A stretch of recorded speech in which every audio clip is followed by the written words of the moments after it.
Hello, Happy New Year. We will wait for other people to join in and then I'll get started. Thank you for joining.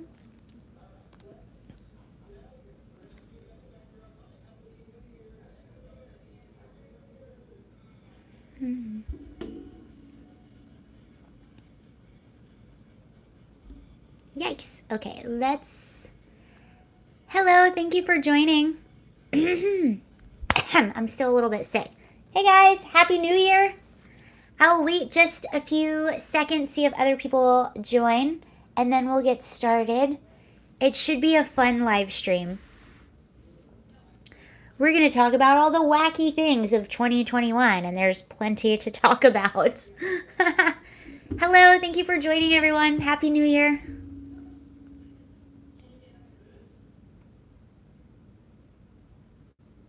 Let's tell people on Twitter that we're here.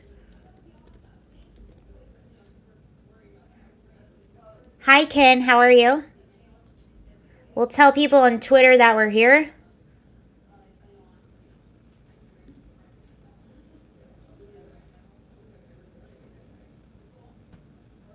Hi, Sarah and everybody. Happy New Year. Hi, Glenn. Happy New Year. Siri, turn off. Jeez Louise, that happens every time I do a live stream.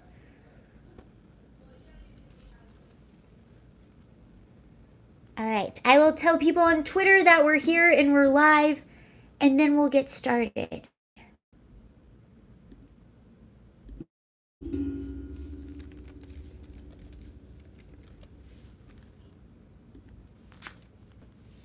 Does anyone have any plans tonight? 2022 in Netherlands now. Cool. Happy New Year.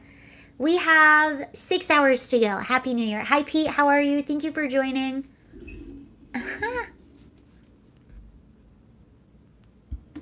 Thanks. I love the outfit. I'm eating KFC. I always have to wear sparkles on New Year's. If there's one time to wear sparkles, it's on New Year's. And in Vegas. Happy New Year from Ohio. Dennis, Happy New Year. Thank you for joining.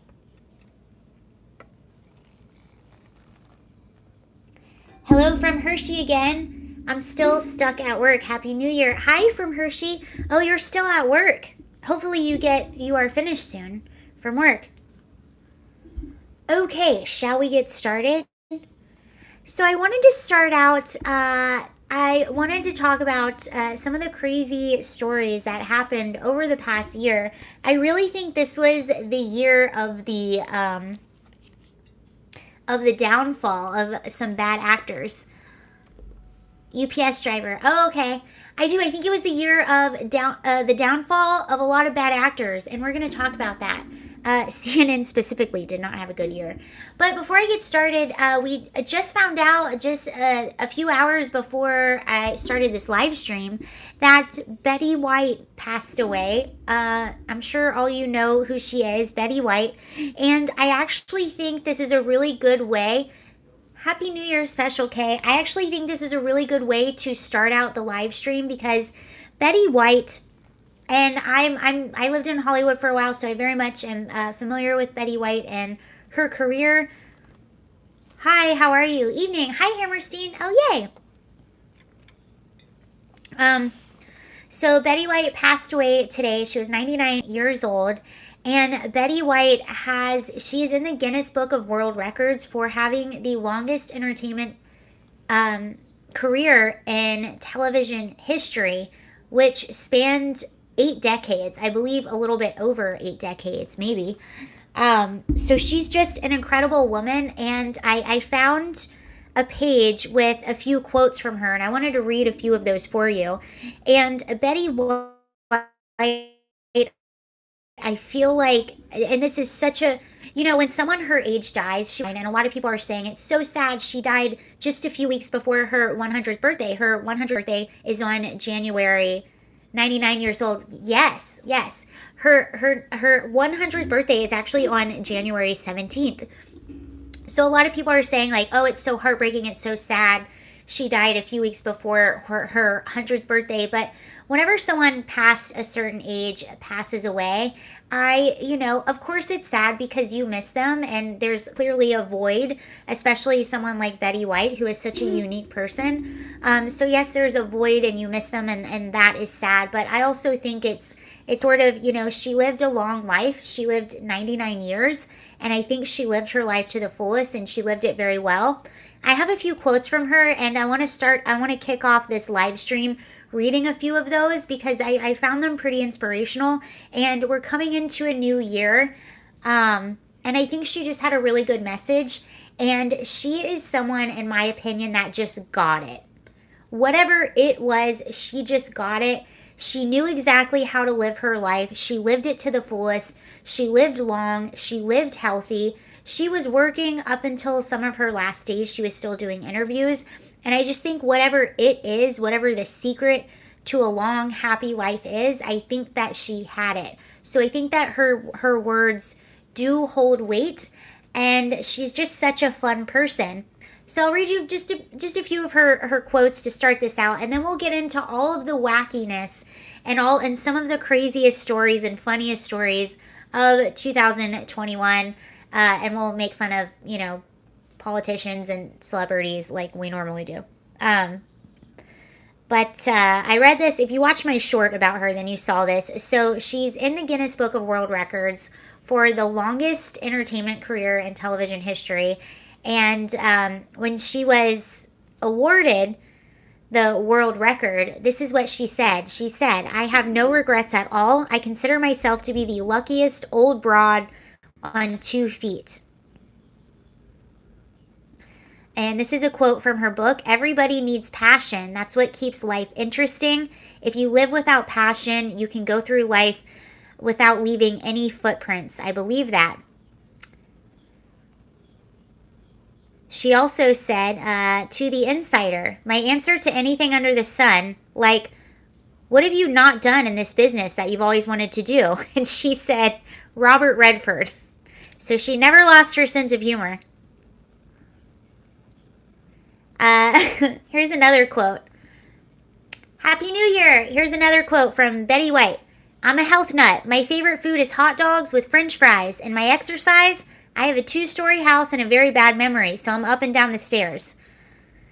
And about getting older, "It's not a surprise. We knew it was coming. Make the most of it. So you may not be as fast on your feet, and the image in the mirror may be a little disappointing, but you are still functioning and not in pain. Gratitude should be the name of the game."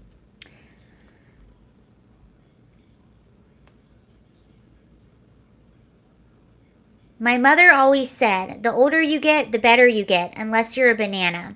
So she was really big on, she was a lot older than other people in Hollywood, and she was still working a lot. And she was someone that really embraced her age and really lived it to the fullest. And I think that's a really great lesson.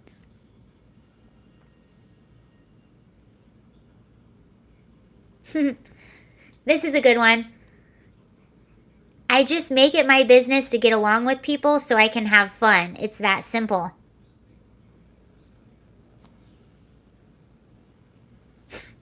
"Oh, I don't need sleep. I just went to my hotel room and I had a cold hot dog and a vodka on the rocks."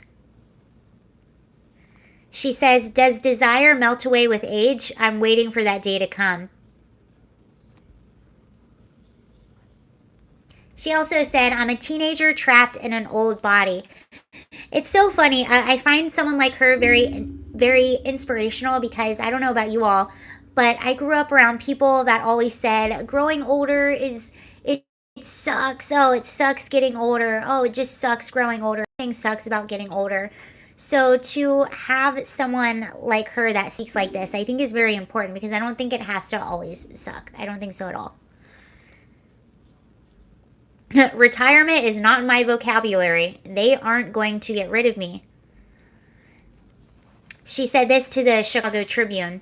"It's your outlook on life that counts. If you don't take yourself too seriously, pretty soon you can find humor in everyday lives. And sometimes it can be a lifesaver."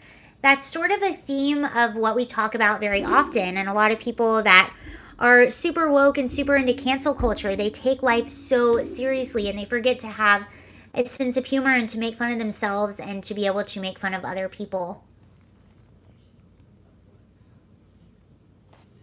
Here's the last one I'll read you, and then we're done with that. She says, I know it sounds corny, but I try to see the funny side and the upside, not the downside. I get bored with people who complain about this or that. It's such a waste of time. Agree. All right, that's enough of Betty White. But it's sad that she's gone. But she lived a really good life. And your time is your time. All right. So let's talk about some of the craziest stories of 2020. By the way, for everyone that just joined, Happy New Year. I'm so glad you're here. I am very happy that this year is over. I think it was, man, we start this year out in a weird place. Joe Biden was about to be inaugurated. We had January 6th, which the media just took and conflated and made it the worst day since the Civil War for almost a year. It was a very strange start to the year. My mom was a great fan of Betty White. They were the same age. Mom passed away at 93, a few months shy of 94, R.I.P. I'm sorry about your loss. Yes, may she rest in peace. She's just, I really like the things that she says because, again, I just feel like she is someone that she just got it. I don't know what it is, but whatever it is to living just a fabulous life and living with passion and being happy, and that's her. And she's had the same sense of humor her entire life. But yeah, the year started out very strange. And what it ended up being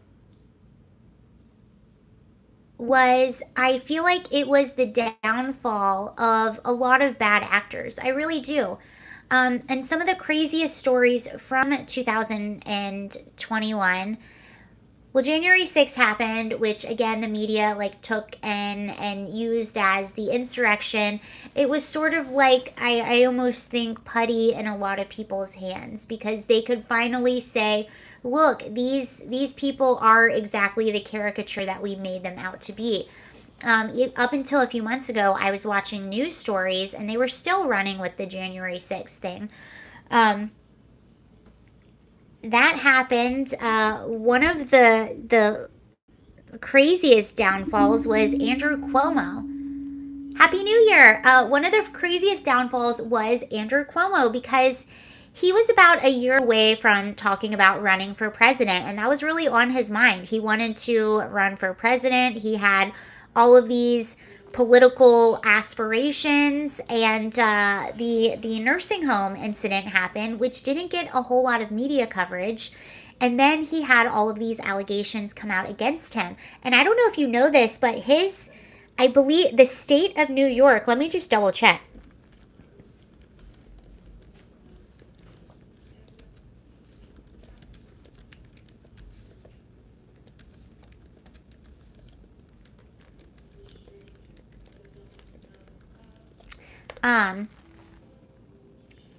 Andrew Cuomo wanted to be the president, and he really took the pandemic and tried to use it a little bit for self-promotion. Aha! So, he tried to use this for a lot of self-promotion, and I think was really reveling in the limelight. He was like, oh, Chelsea Handler said he was so sexy and she had a crush on him, and he's handling this pandemic so well, and he's like, he won the Emmy because he had these press conferences every day. Meanwhile, he had a disastrous policy forcing elderly positive testing patients back into nursing homes, which didn't have the capability to properly care for them in an infectious disease. And there was a big outbreak in nursing homes. Many people lost their lives. But nobody ever talked about that. They just talked about he was like the king of the pandemic and all of that stuff. And then the allegations came about, and that was the beginning of his downfall. So Andrew Cuomo resigned in shame, and his political aspirations are no longer going to be happening. And I don't know if you know this, but he actually has to return $5 million in his book payment. So you remember he released a book in the middle of all of this. And here's the thing too. It was also the year of exposed hypocrisy because Andrew Cuomo, it's so serious, this is the biggest serious health crisis and this is an emergency and blah blah blah. Well, in the middle of all of this, he found time to write a book. I could see writing a book a few years after the fact. I could see that, but writing a book in the middle of it when you're saying that this is an emergency and you have all of these responsibilities, you found the time to write a book? What? But recently, yes, he was ordered to return $5 million in book payments. Oh, and book earnings. Ooh, yep, Andrew Cuomo has to return $5 million in book payments to the New York Ethics Panel, or the New York Ethics Panel says. So he has to return that money back to New York, his earnings. Where do you find the time to write a book in the middle of a pandemic? I don't know. But it wasn't just Andrew Cuomo. It was also Chris Cuomo from CNN. Both of the Cuomo brothers. Chris Cuomo left his show amid allegations of his own. So these were people at the very beginning of my channel. Chris Cuomo was one of my first videos when I started this channel. He was one of the first people I criticized, and I've been criticizing him ever since. And to see him leave CNN the way that he did is pretty astounding. So the Cuomo brothers are bad news bears. Both in shame. Imagine being one of those two. And then you have just CNN as a whole, sort of going down in shame. They lost almost 80% of their viewers since Trump left office because they got a lot of their viewers from just orange man bad rhetoric because people wanted that positive feedback loop. Yes, it was one of the biggest conflicts of interest. But I used to work with teenagers, and they would always have their little like teenager spats. Like they would, get in little arguments and get upset at each other and things like that. And I would tell some of them, I'm like, sometimes it's worth fighting back. Sometimes you have to walk away and just wait. And I was like, I really do feel like, and maybe I'm wrong in some instances, but I used to tell them, I'm like, justice is always served. It might not come right away. It might take years. It might take days. It might take weeks. I don't know. And it might not be because of the injustice against you, but justice is usually served. You just have to be patient, sit back, and wait. You give someone a long enough rope, they will eventually hang themselves. Sarah, he should not make money off the nursing home deaths. No. Happy New Year. Thank you very much. No, he shouldn't be making money off of any of that. I think that money they return should go to some of these families, if anything. But thankfully, they took some action, and he has to return some of that money. Oh, darn.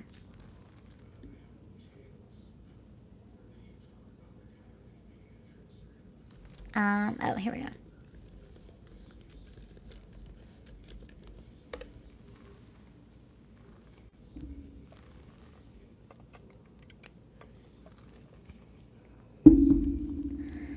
One of the other crazier things, and I just made a video about this too, was the Let's Go Brandon. That started in 2020 or 2021. One of the silliest things that happened. So the F. Joe Biden chants started coming out at the beginning of college football season, and took over a NASCAR race. An NBC reporter was interviewing Brandon Brown, who won the race. And during the interview, the chants of F. Joe Biden were so loud, you could hear it very clearly. And whether she did it on purpose or not, or whether it was a mistake, she thought it meant, let's go, Brandon. So that thing started. And I think it's a pretty cool thing. Liberals always project their own shortcomings onto others. Absolutely, they do. I thought it was a pretty cool thing. And I think it's hilarious. Right after Biden's Afghanistan debacle. Yeah, and I think that's where it picked up a lot of steam. I think that's where a lot of liberals that were still on his side really lost faith in him after Afghanistan. I think his biggest downfalls were, the border crisis for people that are paying attention. Inflation, huge deal. Gas prices, huge deal. And Afghanistan. It was just Afghanistan, I think, was the nail in the coffin for a lot of people. And that's when that chant really built up. And let me tell you guys, I know I'm in Virginia, so it's a little bit more red than a lot of other areas right now. But everywhere you go, there's Let's Go Brandon stuff. Like the road that I drive down, there's a huge Let's Go Brandon sign. Even I went to 7-Eleven just recently, a random 7-Eleven, and when I was walking out, on the door was this little sticker that said Let's Go Brandon. And I think it's kind of cool because first of all, it's funny. And it's people sort of coming together and having a camaraderie and saying like, and being able to speak your mind without being vulgar and being able to say, I don't like what you're doing. And also, it's sort of a call to other people that say, look, I'm here too. It's not just you. Like, we're in this together. None of us agree. And another crazy story from 2021, the dad who called in to the NORAD tracker to Joe Biden and got Joe Biden himself to say, let's go, Brandon. What?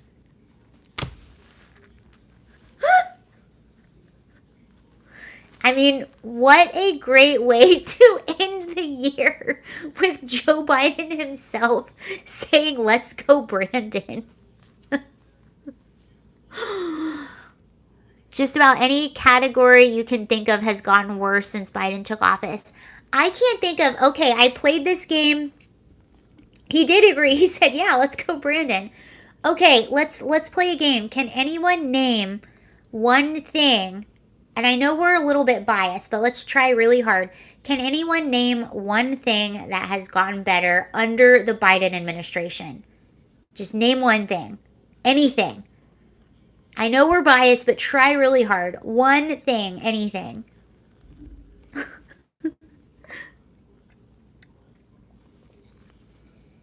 Inflation, gas prices, crime.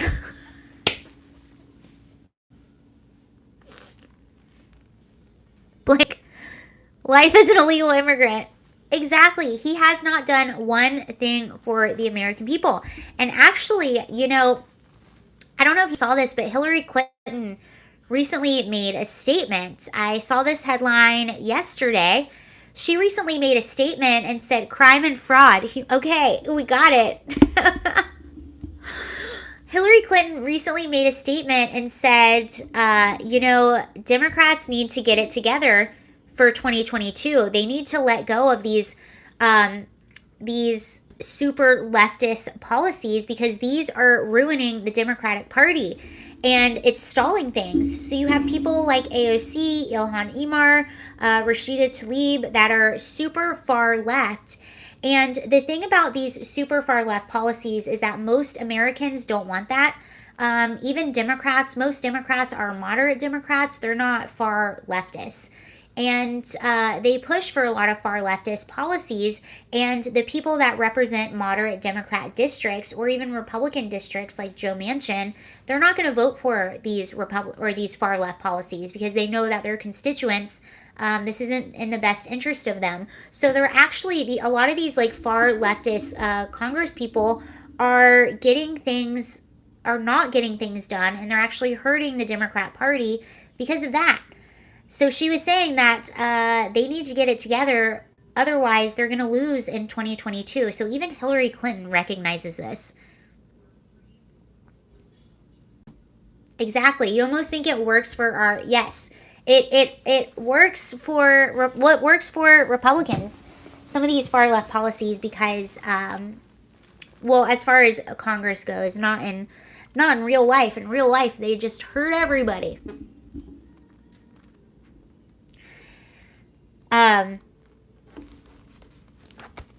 So then you have another really crazy story. Well, you had the media lie of Kyle Rittenhouse. Several years ago, Democrats welcomed AOC and others into the fold. They're starting to regret it. Of course they are.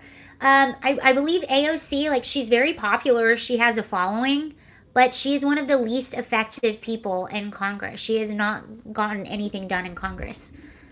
And she continues to be just a PR blunder, making them look bad. And she continues to make herself look incredibly hypocritical. So AOC, we can, since we're on her, that's another person of 2021. AOC going to the Met Gala. AOC wearing a tax the rich dress at the Met Gala. A $20,000 dress to a gala that costs thousands and thousands and thousands of dollars for a ticket, going there.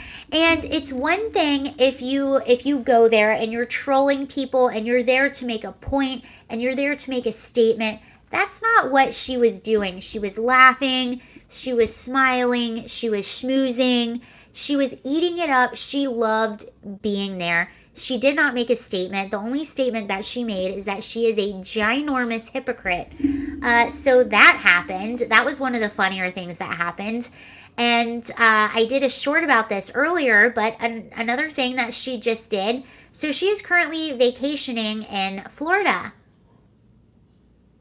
the state that she has criticized for the past, I don't know how many months, the state that she is called super dangerous. Ron DeSantis is so irresponsible, and it's such an awful, like, how could they do that? And her district right now is seeing record highs in cases, and she's vacationing in Florida. Granted, I believe she has family that lives there, so she's probably visiting them, but she's definitely taking advantage of the freedoms in Florida. She was out eating, drinking cocktails, no masks on, and Republicans started calling her out on this.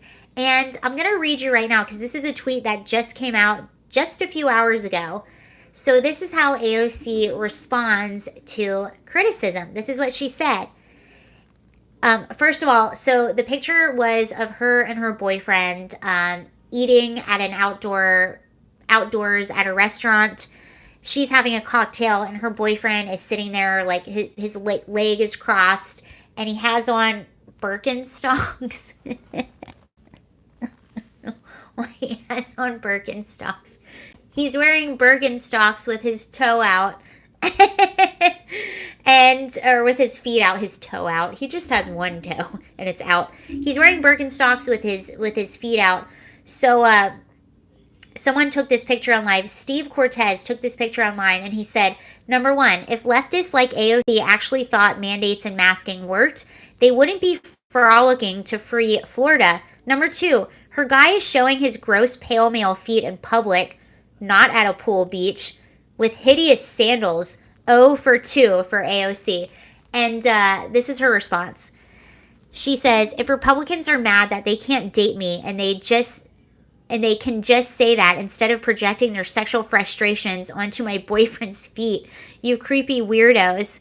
It's starting to get old, ignoring the very obvious, strange, and deranged sexual frustrations that underpin the Republican fixation on me, women, and LGBT people in general. These people clearly need therapy, won't do it, and use politics as their outlet instead. It's really weird. So that was her response to the criticism. Granted, that was sort of a cheekier criticism. But the criticism is that, by you, the evening here in Florida is lovely. Oh, that's so nice to hear.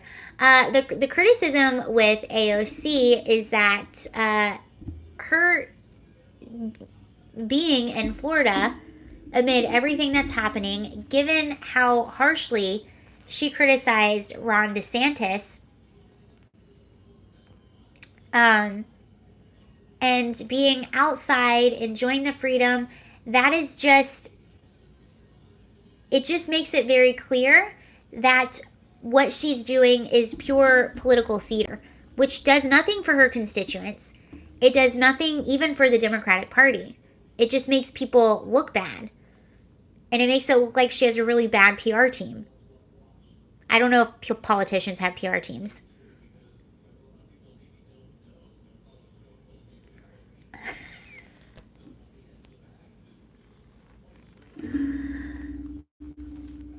Wow, what a big head AOC has. Salty Cracker replied. I can't even read it. I can't read what he replied. Oh, yes. Plus, someone brought that up. AOC says that taxpayers should pay her student loans. Well, if you go to a really expensive university, that's on you because there's a lot of options that aren't very expensive, and that's debt that you willingly took on. And typically, the people that go to very expensive universities are some of the most privileged, and you're asking people that aren't very privileged, who probably never felt like they could afford college anyway, to pay for your student loan debt. And AOC makes over, I believe, around 170,000 a year, 200. She makes a pretty decent income, and her college loans, I believe, are 17,000. This is something that she could pay off on her own. And this is not a new issue. Lots of people have them, and if that's not debt that you don't feel like you should take on, there's a lot of other options. You don't have to go to an Ivy League school. You don't have to go to an expensive university. Actually, a lot of my friends that went to four-year university, they don't even use their degrees anymore.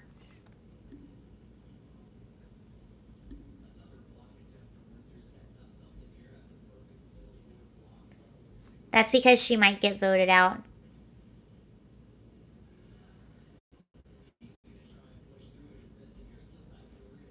She might. She actually didn't.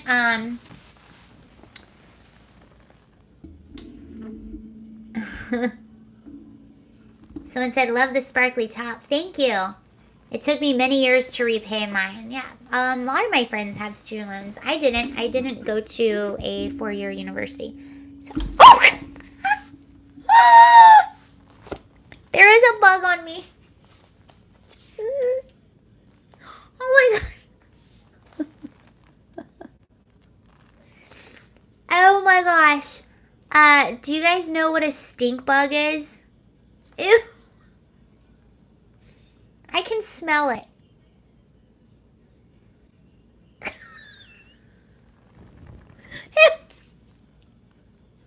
Oh my god. Oh my god.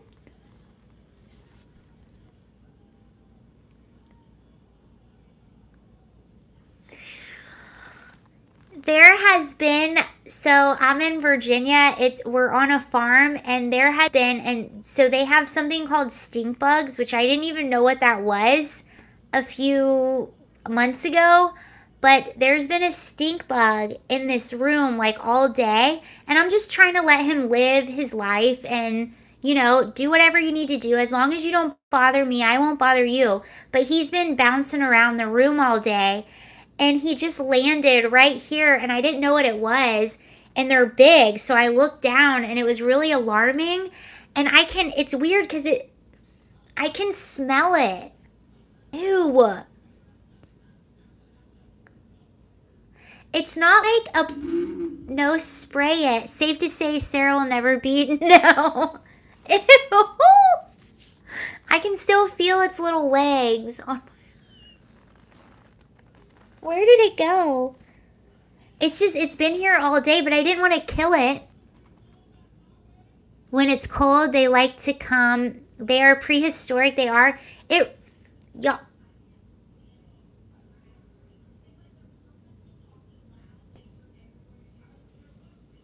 Now I know why they're called stink bugs. Don't threaten or kill him. It'll cause him to act like a skunk. I think he just sprayed me. Is that what happened?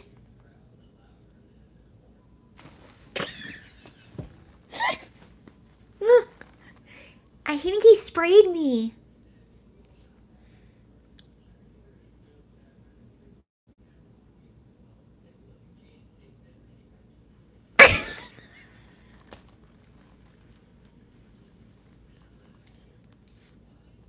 I think he sprayed me. Ew.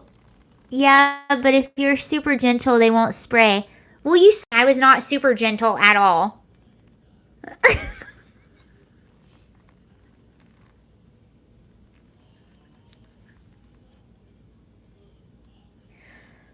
He sprayed me. I got sprayed by stink bug. He sprayed you with the stench of 2021. I think he sprayed me.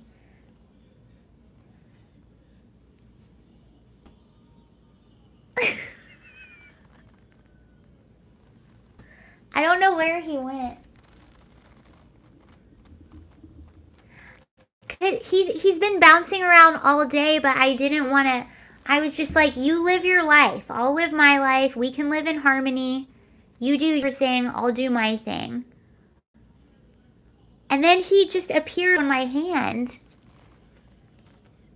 I can still smell it. He definitely sprayed me. Squeeze a handful of cilantro if you want to. That's what it smells like. Oh my gosh. Someone said squeeze a handful of cilantro if you want to know what a stink bug smells like. That is exactly what it smells like. It smells like it. Yes. Whoa. I was trying to figure out how to describe how it smells because it's not what you would expect like a stink bug to smell like. A handful of cilantro. That's exactly what it smells like. And I love cilantro, but he sprayed me. He for sure sprayed me.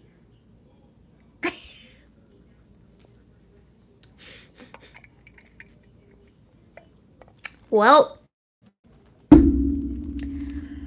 that's not attractive, I don't know what is. Oh my gosh. Damn, and I like cilantro, but in moderation. No, that if I could describe, I was trying to figure out how to describe it, and that's from Wikipedia. Okay. I was trying to figure out how to describe it because it's weird, but that is exactly what it smells like. That is the perfect description. The bug survives in the winter as an adult by entering houses and structures when autumn evenings become colder.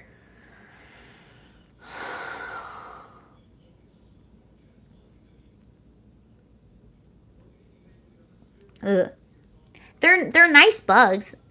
Well, wait for. Should I wash my arm?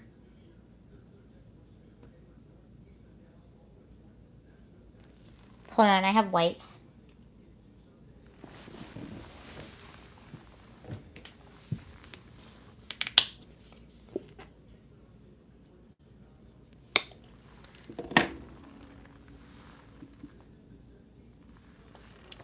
Hold on.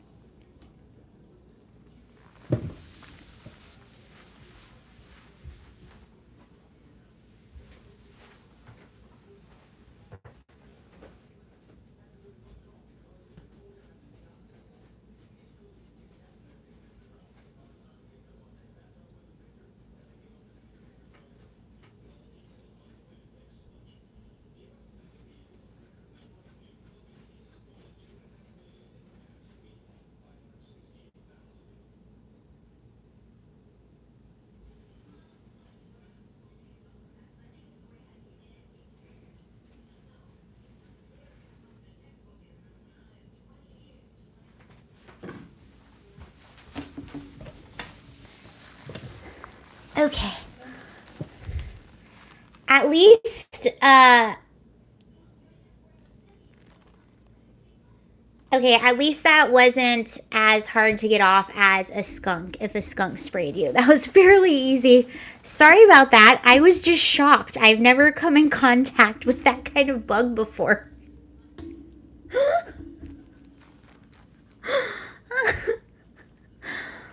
Yikes. You learn new things every day. If you would have tripped and fallen, I would still have laughed. I wish Australia had skunks. They're cool. They are actually. I had a dog that got sprayed by a skunk before. It was a big dog, a big lab, and she was a little bit dumb and curious, and she got way too close. He will. Don't say that. I can't believe it landed on me. Ugh. Kangaroos are very cool.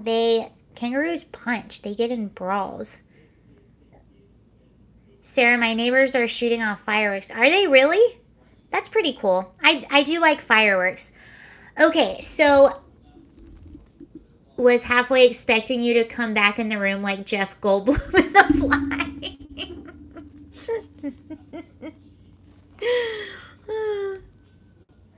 All right, so another one of the craziest stories to me, and it's a sad story, but the interesting part is how this individual was handling it after.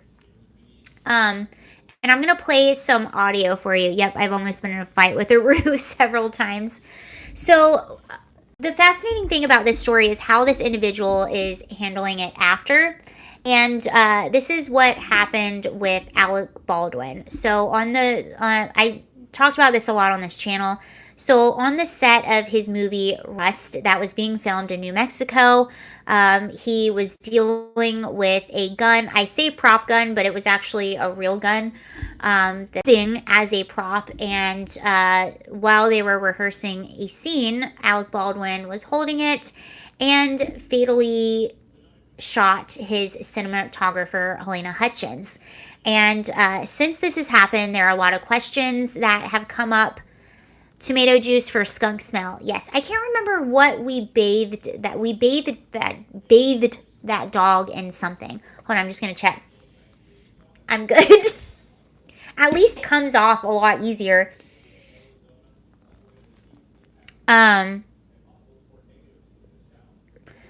So after this happened, there were a lot of questions like who is responsible for this, like what exactly happened, and we're all pretty much of the consensus like no one thinks that this happened on purpose. It was clearly a mistake, but just as a drunk driving accident can be a mistake, that doesn't mean that there wasn't negligence, and that doesn't mean that there are things that should have been done that maybe weren't done that caused this fatal accident.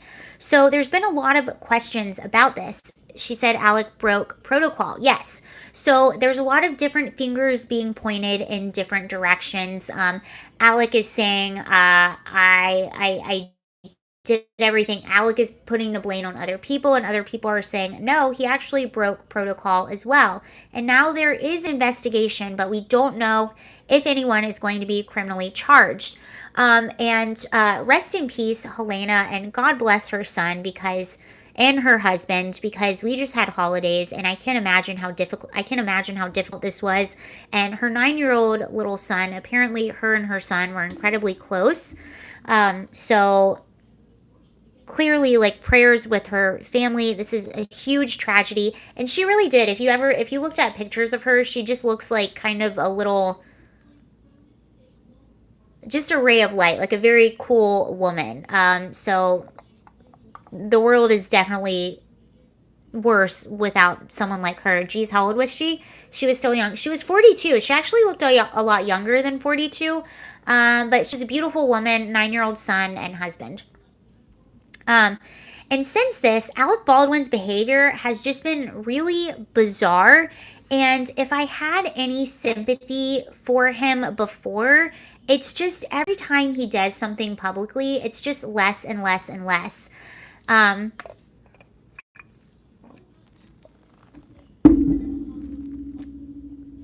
He recently recorded this video of himself, and I'm going to play you the audio. 42 is so, I think 42 is very young. I mean, you look at someone like Betty White, who just passed away at 99. I feel like Betty White has been old my whole life. I mean, she's lived a long, like, amazing life. So 42, you look at Betty White, 42 is very young. And to me, Betty White, even at 90, like, Betty White exuded youth to me. Did I say that right? Exuded? So Alec Baldwin recently released this video on his Instagram.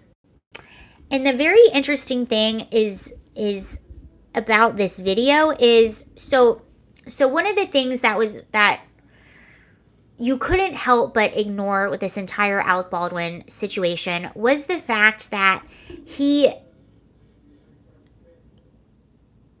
is very quick to condemn anyone that he doesn't agree with right off the bat.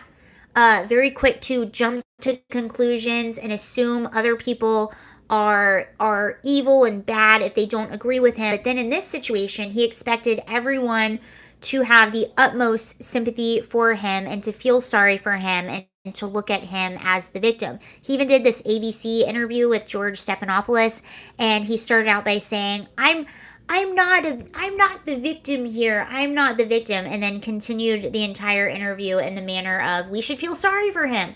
But I'm going to play you. First of all, I'll show you what the video looks like. It's going to look the same throughout the whole video, so you don't need to see the whole video.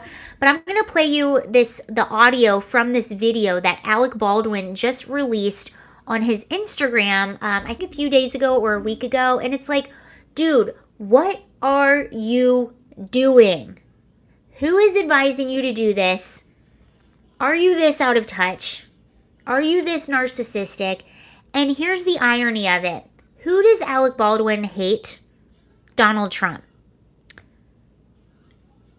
Alec Baldwin in this video actually sounds a lot like Donald Trump, but I think Donald Trump does it a lot better than he does. He sounds like Donald Trump. And I'm going to pause it and tell you where he sounds like Trump. But this just goes into this whole mindset of a lot of people on the left that are super virtue signally are actually projecting their own faults onto others. So this is what the video looks like, actually. So I'm just going to show you so you can get an idea of what it looks like. So here's Alec Baldwin. Hold on. Okay, so you see him in the video. So he's outside. He's got bags under his eyes. He's all disheveled. And I'll just play you the audio. Hold on. But that's basically what it looks like throughout the whole video.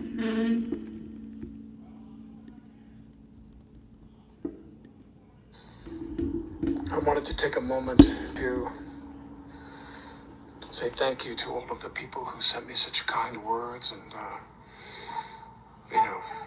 best wishes and strength and hope and prayers and so forth and thoughts and lots of encouragement and lots of really, really great sentiments from so many people. I got hundreds of emails from friends and family and colleagues and people that Does that not sound like Trump?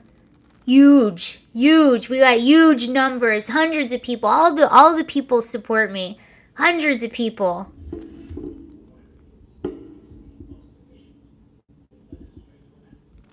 By the way, 19 years teen, like you are interested in politics. You're 19? You guys hear this okay, right? He sounds like Trump. Quite a while to send me strength and good wishes and so forth, and I'm very grateful for that. I want to say thank you to everybody. And online on Instagram, many people commenting and saying very, very supportive things about on all the social medias. Everyone on all the social medias, they're just supporting me. This difficult situation. I'm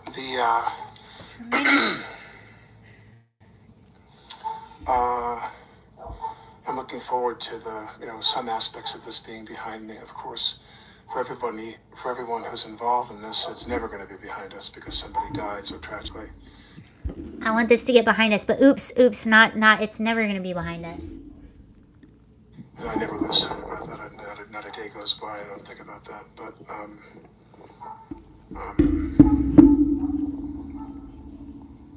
I'm home with my family. The only thing I care about, it's just true. All I care about is my wife and my kids, and just moving forward with my life and trying to get through a tough time, a really tough time. But I wanted to say thank you to all the people who sent me good wishes and sent me support. I'm very grateful for that. I feel very awkward going through this. It's been very difficult. And I want to say happy holidays, happy Hanukkah. That's belated, but Merry Christmas and happy Kwanzaa, you name it.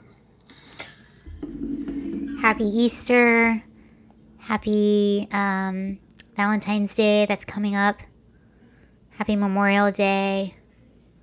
Happy, my birthday's coming up soon. Happy my birthday. Whatever holiday you're celebrating, happy holidays to everybody. I'm not 19. I hope that you're as lucky as I am in one department, and that is that you're home with your family. I'm home with my family, and that's all I've got. That really matters is my family, my wife and my kids, who are so in my life in every way. I don't have anything smart or original to say. Just thank you to the people who sent me these great wishes, and Merry Christmas, Happy New Year, Happy Holiday to everybody. And be safe, wear a mask, get the booster. And don't let Santa Claus down the chimney without a mask.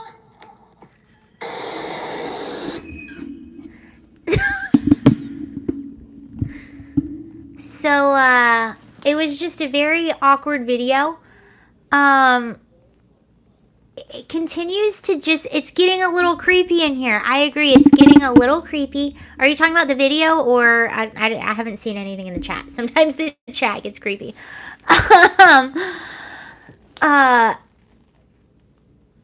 This is just, it's really fascinating. Nailed that head when he said, I don't have anything smart to say. Yes. Wear a mask. Don't talk about the election. Alec Baldwin is basically asking everyone to move on and forget. Well, what he's doing, I think, by doing the interview, by doing all this, first of all, he keeps making it worse for himself. Like anyone, and I have the hiccups. Anyone that felt sorry for him or that had sympathy with him in the beginning, the more he does this, the more you lose sympathy for him because it is so out of touch. What he needed to do is just take a little bit of time off social media, step out of the limelight, let them do the investigation, let the family grieve or whatever, but they keep getting online. They keep talking about, I'm so lucky to have my family. There is a little boy that doesn't have his mom right now. There's a man that doesn't have his wife and the mother of his child right now. And they keep posting and boasting about their family online. It's just like they cannot help their narcissism. Him and his wife. They can't stay off the internet. And the reason he's posting awkward videos like this is because he has to be ahead. He can't stand that he cannot control his image. Happy New Year. And then at the end, it's this video about this really serious. Make sure Santa Claus wears a mask when he's coming down the chimney. Wear a mask. At the end of that video, what is going on? And I don't remember, speaking of crazy stories, I don't know if you guys remember, but Alec Baldwin, his wife, Hillary from Boston, basically got busted faking her accent. She faked her accent for years and told people that she was from Spain when she was actually from Boston and tried to pass herself off as someone from Spain. Is the volume low? Oh, can you hear me now? I might have turned the volume down. She tried to pretend that she was from Spain, and she did this for years. And this happened, this all came out in a huge, like, excuse my language, huge crap storm. It was either 2020 or 2021. It might have been the beginning of 2021. It also might have been 2020. I do not have Discord. Do we like Discord? Do you like Discord? But all this came out in 2020. And the crazy thing was, okay, she clearly lied. We know that. And of course, she tried to deflect it a little bit. But not only did she lie, but Alec Baldwin was actually seen, or I watched him in a late night interview even say, my wife, she's from Spain. So this is what this couple is. They're both really bad on social media, and they're both just, in my opinion, they deserve each other. They're incredibly narcissistic, and the reason I bring it's just fascinating. And it's like, so his wife, she either lied to him or he was lying with her and going along with this grift and this lie that she was from Spain. And it's very odd. And the thing about this also is, not only did she lie about being from Spain, she was on the cover of Hola magazine and got best dressed Latino woman, even though if you're from Spain, you're not considered Latino. But she's taking things away from women that actually have this ethnicity, and she doesn't. It's all based on a grift. It's very, very odd. This couple is very odd. This is a very interesting dive down just a narcissistic personality. And he keeps making it worse for himself. And after this ABC interview that he did with George Stephanopoulos, he actually implicated himself in a few ways and got the chief of police in New Mexico, in Albuquerque, to come out and say, whoa, yeah, this is not okay, because he can't help himself. You know what would be really funny? If Trump, because Alec Baldwin did his impersonation of Trump on Saturday Night Live, it would be really funny if Trump did a parody of that video that he just made. I think that would be hilarious. And I think if SNL wasn't so partisan, it would be funny if Trump came on and played Alec Baldwin, but they would never allow that. But he sounds like Trump, except for Trump does it a lot better than he does. All the people, they're all supporting me across all the platform, and just hundreds and hundreds of people, and they're just all supporting me. I think he should too, but unfortunately, the SNL is so hack, they would never allow that. But I think he should just do it on his own. Do a video just impersonating Alec Baldwin.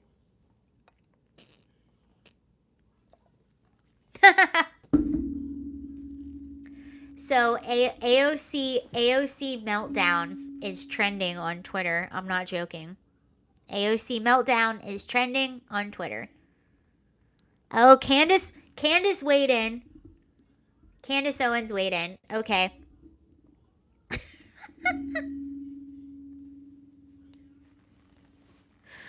All right, I'm going to show you. Oh. All right, let's reread the joyless read. Oh yeah, and who else won 2021? Another person that won, or a person that won 2021 was Elon Musk. He won. He was a winner in 2021. Elon Musk was a winner. Okay, so let's go back to the AOC tweet. AOC, if Republicans are mad they can't date me, they can just say that instead of projecting their sexual frustrations onto my boyfriend's feet, you creepy weirdos. It's starting to get old ignoring the obvious, strange, and deranged sexual frustrations that underpin the Republican fixation on me, women, and LGBT people in general. These people clearly need therapy, won't do it, and use politics to their outlet instead. It's really weird. So that was AOC's response to the criticism that she is vacationing in Mexico and having cocktails, or in Mexico, she's vacationing in Florida and having cocktails in the free, open state of Florida after months of criticizing Ron DeSantis and calling him dangerous and saying he's reckless and the state of Florida is reckless. Well, now she is vacationing there, having cocktails. And that was her response to the criticism of her vacationing in Mexico. So Candace Owens responded, and this is what Candace Owens just said. Candace said, in quotations, "You just want to have sex me," is potentially the filthiest, most immature response I have ever heard uttered from an elected official that is facing critique. She quite literally creating a Republican sexual fantasy about herself. Max said AOC is going to age like a shriveled tomato.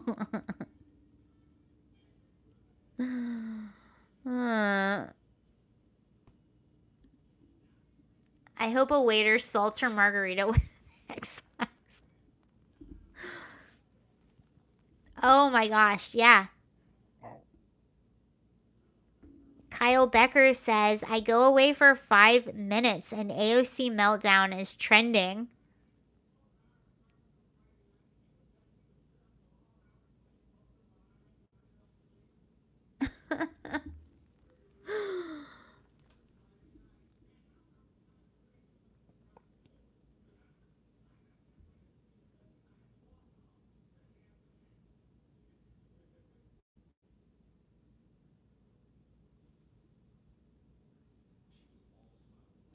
AOC walking around looking like a Pez dispenser. Well, she also, where is it? Let me see if I can go to her Twitter page right now. She was also, so she also attempted to call out, oops, sorry guys, DeSantis. Because his team tweeted at her and they said, AOC, welcome to the free state of Florida. We have some restaurant recommendations for you. So they tweeted that out. And then AOC thought that she got them. And she was like, well, yeah, let me know if you guys need any help organizing. Blah, blah, blah. By the way, where has Ron DeSantis been for 2 weeks? He's been missing for 2 weeks. Yeah, Ron DeSantis is actually accompanying his wife to cancer treatment. So that's why you haven't seen him in the public. And so not a good look for AOC.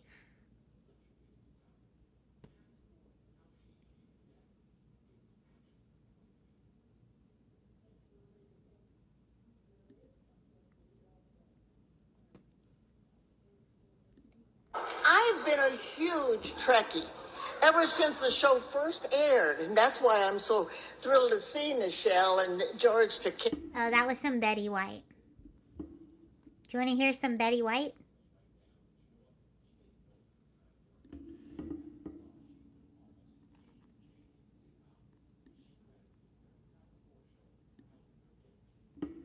Oh, it's not playing now. That was her roasting George Takei. It's not playing now. I've been a huge Trekkie ever since the show first aired, and that's why I'm so thrilled to see Nichelle and George Takei here tonight, because, let's face it, we all know Shatner's nuts, but George has actually tasted them.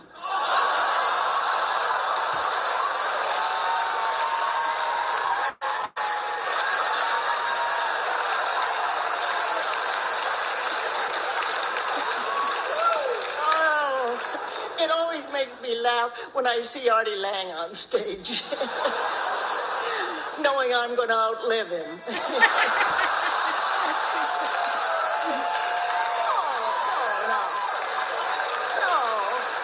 Oh, but you know who I love? Look at that Patton Oswalt. So adorable. And so short. He's like a plump little troll. Backstage, I caught him going up on Farrah Fawcett.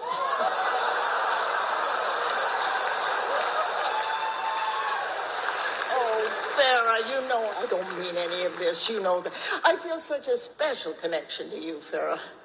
I'm in my 80s, and that's the last decade you mattered.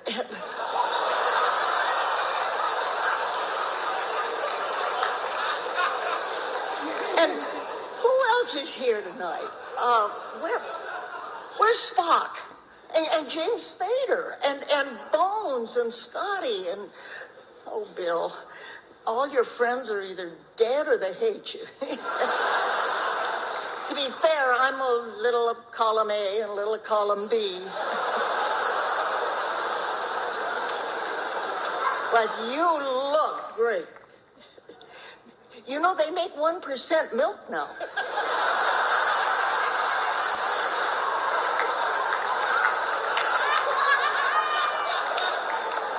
Darling, you were supposed to explore the galaxy, not fill it.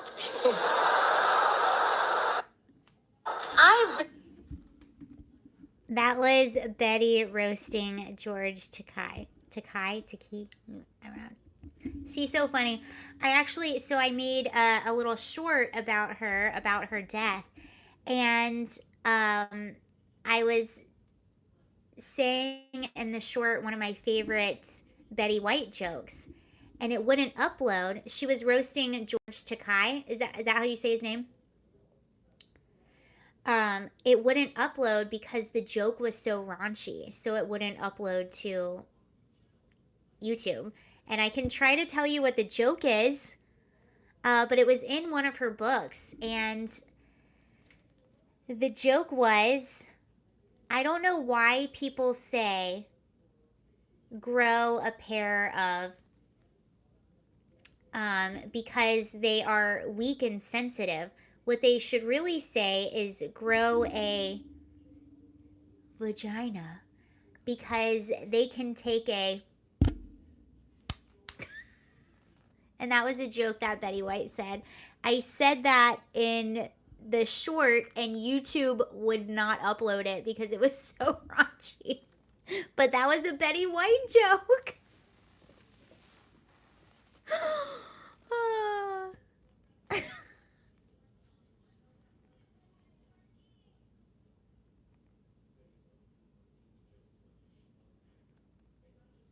Happy New Year, Sarah. Keep the videos coming. Thank you, Chris. Oh, yeah. Takei is a big... Is that how you say it? I don't know if I'm saying it correctly.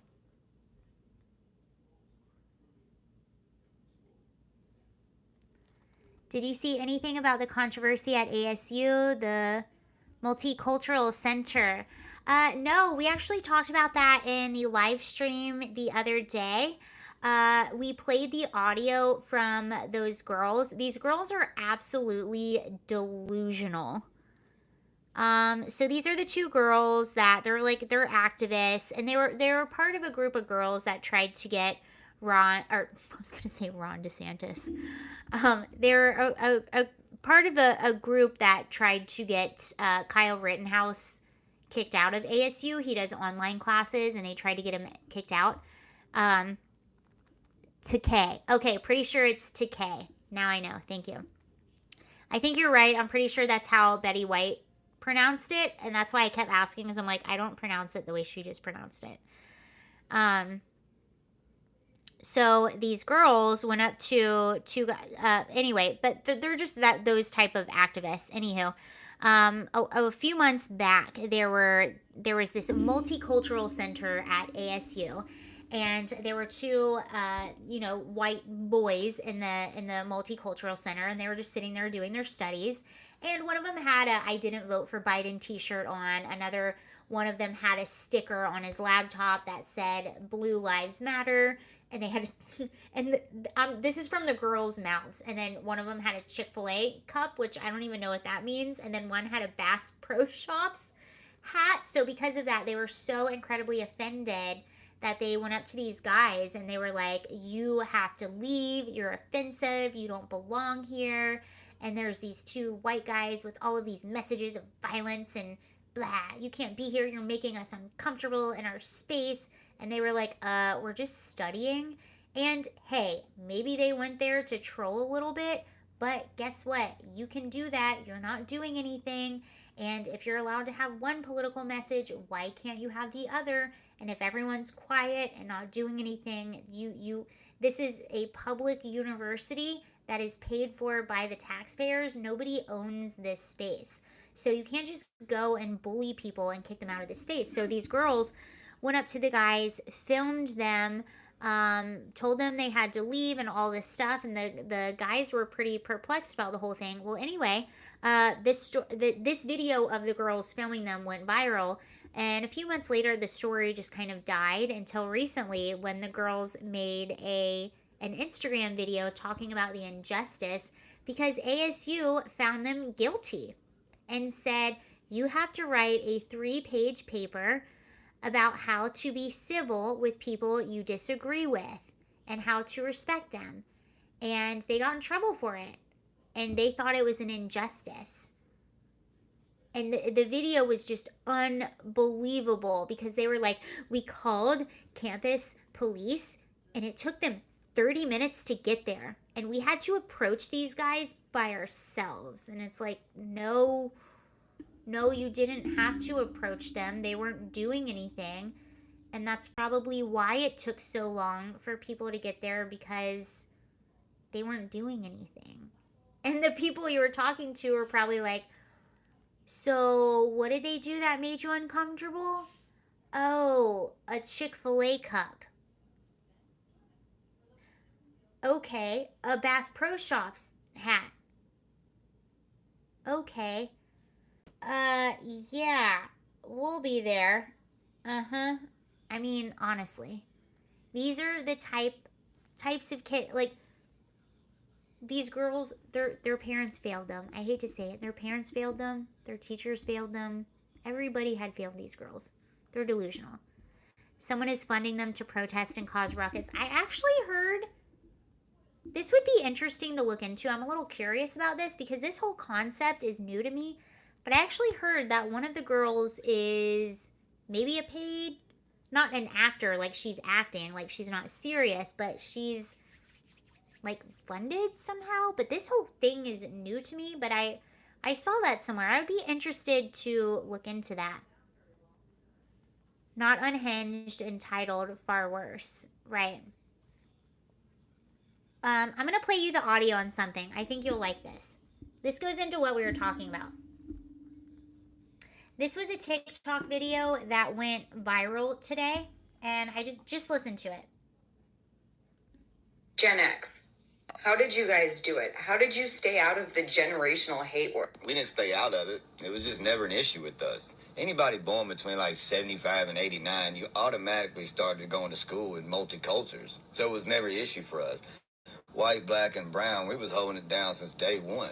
We never looked at people at this color and stuff like that. If we didn't like somebody, it's probably because they were just an asshole. Also, social media destroyed y'all's lives. All you younger folks, it just destroyed y'all's lives. They just promote hate and racism every single day, and it's starting to divide everybody. See, we didn't have technology like that. When I was in middle school and high school, we had pagers and shit. So, I mean, you wasn't texting racist shit on that. Yeah, we had the news and stuff, but we didn't watch the news. We was kids. We was outside.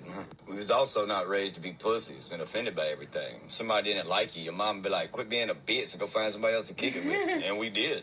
It was the greatest era ever. Like, we never knew so much about racism till now. Love it. I can totally agree with that. I'm an elder millennial, not exactly Gen X, but that was so true. And you know what I miss? I miss, like, I think the last sort of great era was late 90s, early 2000s. And that was the last sort of great time, I think. Like, I think the 70s were awesome. I think the 80s were pretty cool too. I mean, there were so many great areas. The 60s, the 70s, 80s were cool. They were their own little odd thing. And then you had the 90s and the early 2000s. And I think those were the last just sort of great, innocent, like fun eras. Like, you know, there are cool things about today and about now. but it's just not the same. There was something very innocent about those times. And excuse me, for me growing up, things started changing around 2010. You know what? I absolutely agree with you. I think around 2010. Yeah. 80s were awesome. All right, I'm going to have to get off in about 5 minutes cuz this is going to die. 80s were, I mean, music was fun and cool and innocent. And you know, in the night, like us, like late 90s, early 2000s kids, we had TRL and just all this stuff that kids nowadays don't have. And it just felt a lot more innocent. And race was not a thing for us. You know, I grew up in the South. We learned about slavery, Jim Crow, the civil rights. Not only did we learn about it, but that history was all around us. And there was no racial tension. I had all 7 continents represented in all of my classes all the time, K through 12, because I lived in Gwinnett County. It was the fastest growing county in the United States at the time. At one time, I went to the biggest middle school in the United States. It was just a very diverse area, and it was never a thing. We didn't care. We didn't care. We were past it. We were more mature than that. And that's what's so sad. You have these teachers now, they're injecting all of this stuff on these young kids, and they're growing up with this racial divide, and it shouldn't be here right now. We should be past it. And yeah, things are always going to be there in the air, but not like how they try to conflate it, and they're making more issues, which is very sad. Anyway, there was a Cold War going on. Oh, I didn't see that one. All right, you all. Well, I think it's about my time to go. Happy New Year, everyone. I hope you enjoyed the live stream. If I could stay on for 2 more hours, honestly, I would, because I really could, but my device is about to die. There's blue cheese in it, so I have to plug my mic in and not plug it to the charger. 2022, getting a new device. But thank you so much. Happy New Year to everyone. I hope you had a good time tonight. I sure did. It was fun just chit-chatting and catching up and talking about some of the craziness of 2021 and some of the craziness now. I think that 2022 is going to be a very, very positive year. I really do. I think this year was a lot of light that was shined on darkness, a lot of downfalls of people that needed to have a bit of a downfall, and I think we are set up to have a really positive and really productive year in 2022. I really do. Yes, please hit the like button before you go. If you are on the live stream right now, that helps the channel a lot. Happy New Year to everyone. I'll see you next year. Isn't that the lamest joke that we've been saying since kindergarten? 2021 is a blur. Yeah. Smash the like button, subscribe. Thank you so much. Thank you, Max. I really appreciate that. Yes, you guys, I will probably be back on sometime tomorrow. Thank you, Steve. I really appreciate you guys being here. I'll be back on sometime tomorrow. I'll let you know during the day what time I'm back tomorrow. Thank you. I just saw a few more likes. I really appreciate that. Hi, looking shiny. Yeah, sparkles for New Year's. Let's get up to 50K subs. That would be amazing. I have a good feeling about 2022. I really do. Back next year. Yeah, I'll see you guys next year. I'll be back tomorrow. I'll announce when I'm back sometime tomorrow.